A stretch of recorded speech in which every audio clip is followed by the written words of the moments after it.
Welcome to DejaCode.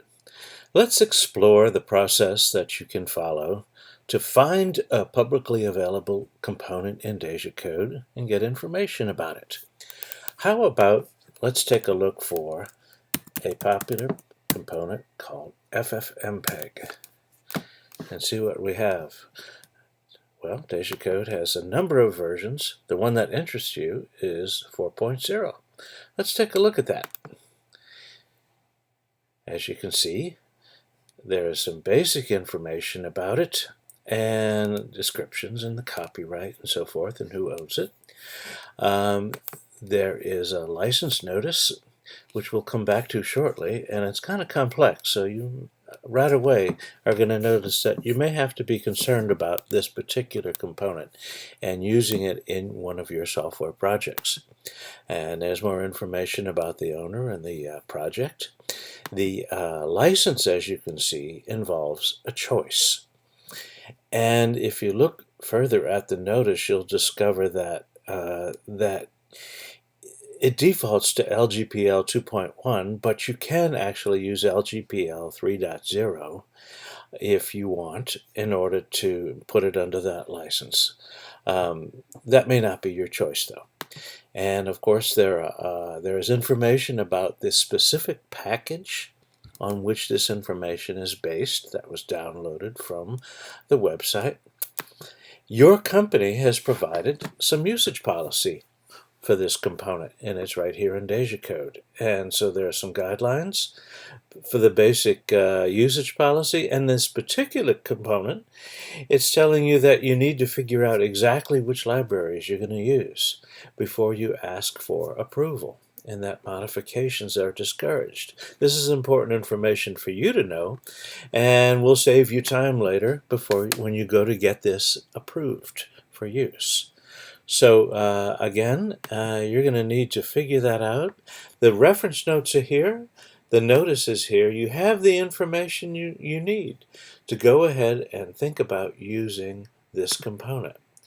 Now let's suppose we go to one that, just for an example,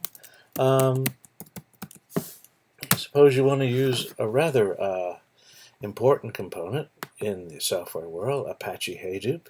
And look, we happen to have in DejaCode, a fairly recent version of it. Let's take a look at that. What you'll see here is, rather than a choice of licenses, that you've got a rather complicated collection of libraries and so forth, and all of the different licenses apply. But as you can see, there's an overall license of Apache 2.0, and there are various libraries and dependencies and so forth included with Apache Hadoop that are under what we would call other permissive licenses, and those are all here. And as you can see, all of those are indicated that way. However, you will also notice that Apache 2.0 is just a bit more complicated than the others, and one of the things in particular you'll notice is that one, change tracking and source. So it's very useful to take a look at what DejaCode has provided you regarding the licenses that apply to that component. And in fact, you can take a closer look if you like, and you'll see that there is some information highlighted about that license. And you can get more information about each of those conditions that you were looking at earlier, and the usage policy of the company. And so these are all things that are very important to you for the actual usage of the component that you've been looking at. So let's go back to that now and just review one more time. We're taking a look at Apache Hadoop.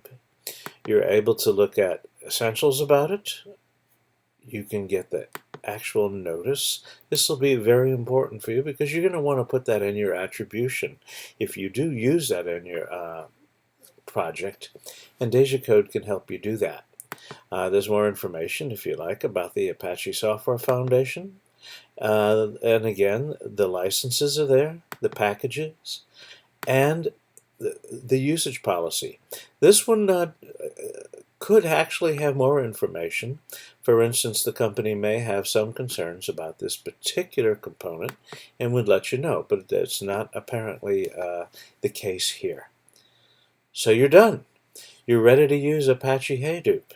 Go ahead and use it in your product, and you'll see what needs to be done. Thank you for using DejaCode.